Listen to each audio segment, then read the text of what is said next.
What's going on, everybody? Power 5 time here on WagerTalk TV. I am, of course, Bryan Power. It's that time of year where the show is going to shift to college basketball. We've got 150-plus games on Saturday. We're going to be covering a few of them here on the show today. Talk about key line moves, what teams you may want to buy low on, what teams you may want to sell high on, share a stat of the week, and, of course, give out a free 3% client selection at the end. Stay tuned for that. I'll also have information how you can get every single one of my selections from now until the Super Bowl. Not to mention another WagerTalk handicapper selections from now until the Super Bowl. Both of us for just $199. But first, let's talk about line movement for Saturday. Here's what has caught my eye looking at the WagerTalk.com live odds screen.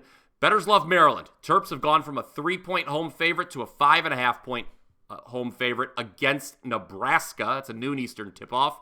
Iowa State now laying 5 at home versus Kansas in a battle of top 25 teams. That line opened -3. Remember, the Cyclones did upset Houston and Hilton earlier this season, but they were underdogs for that matchup. Florida State down to +6 at home versus North Carolina. I tried fading the Tar Heels earlier this week. That didn't work. Speaking of home dogs, look like the sharp money is pouring in on Oregon, who is down to +3.5 after opening +5 versus Arizona in a Pac-12 clash, 5:30 Eastern tip there. Vandy down to +13.5 versus Tennessee. Whew, good luck with that. Commodores open +16. Bettors certainly are looking to fade ranked teams on the road today. Now let's talk about two home teams that are drawing action. These are matchups of unranked teams. Texas A&M up to -8 against Ole Miss. St. Mary's, who just held Pacific under 30 points last time out, they are out to -16 against Loyola Marymount.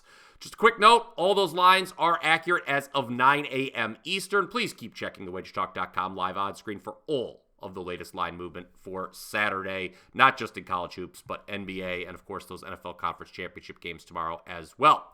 Let's move to our sell high and buy low segment, shall we? For sell high, how about Alabama? They were a nice winner for me Wednesday at home against Auburn. Just barely held on for the cover, maybe a tenth of a second more. That would have been a loss for me. Auburn hit a 3 at the buzzer, but it was waved off. And you look back at that game, a lot went right for the Crimson Tide. They, in that 79-75 final, Auburn shot only 20% from 3. Bama was up 14 at the half, yet it still wound up being a tie game with 8 minutes remaining.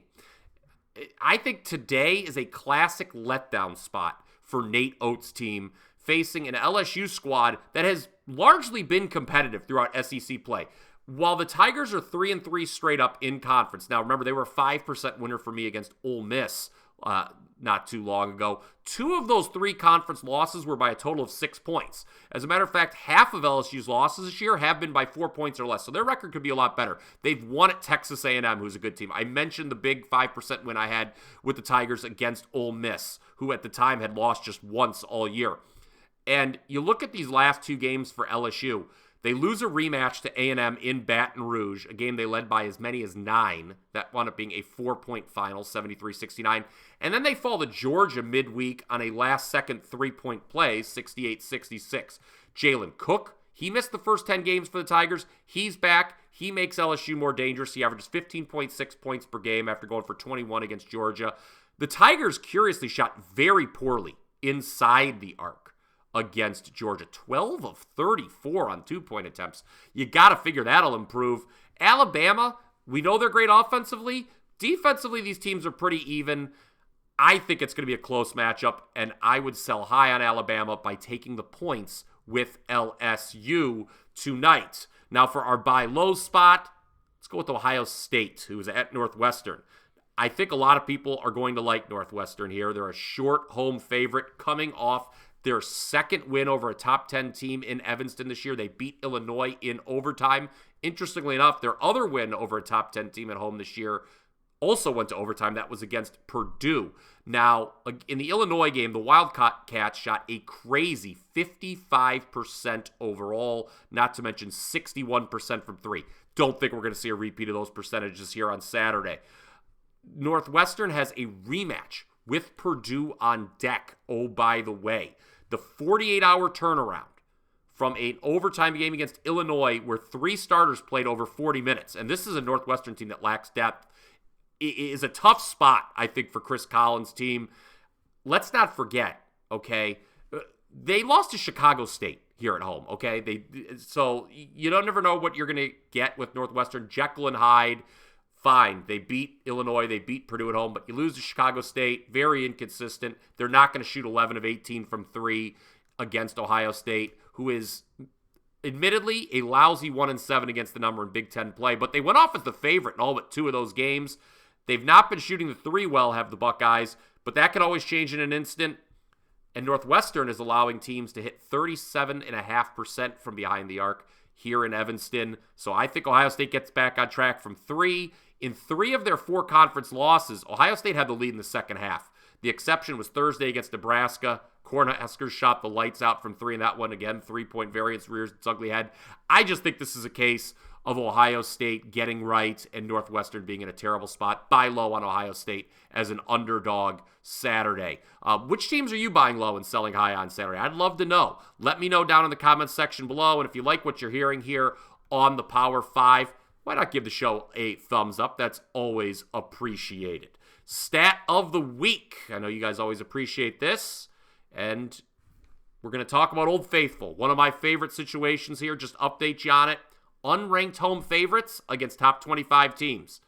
56-20 straight up, 74% since the start of last season.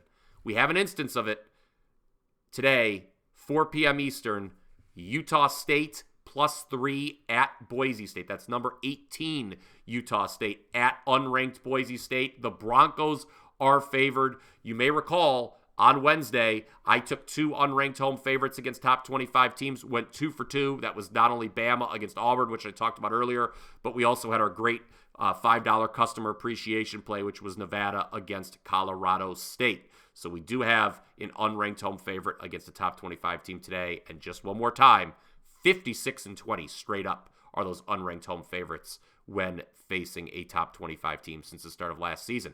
Okay, before I get to my free power play of the week, let me tell you about a great special we've got going on at WagerTalk. I have partnered with Mark Zinno, good friend of mine, great handicapper, and you can get all of our plays through the Super Bowl for just $199. That's every play from 2 great handicappers for 2 weeks for just $199. Let me tell you what I've been up to recently. Absolutely on fire. 57, 37, and 1 all sports run, including 7 and 2 since Tuesday. I'm up 96.2 units since early November. Number 1 in ROI at WagerTalk since December 1st.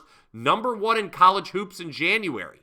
In addition to all that, an incredible 25 and 6 best bet run. That's 81%.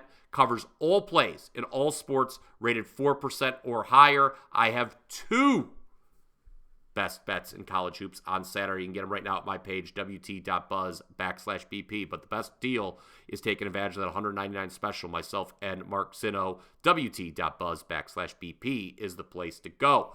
All right, power play of the week. Here's a 3% play for Saturday. Absolutely free of charge for you for listening to the Power 5.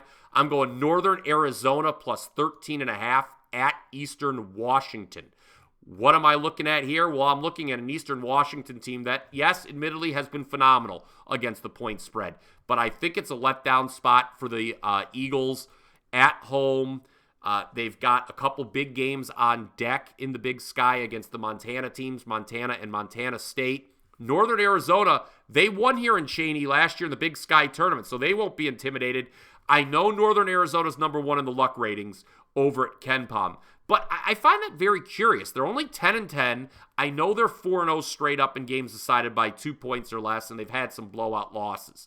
But the Lumberjacks, they've won 3 straight here, and I just think this number is too big. Eastern Washington did not cover last time out. A home win over Northern Colorado on Thursday. I know it might be scary to fade them, guys, but this is just too many points. Northern Arizona +13.5 in Big Sky action is your power play of the week here on the Power 5. And that does it for the show here on Saturday. Check me out on X, formerly Twitter, at Bryan Power _wins. And until next time, let's cash some tickets.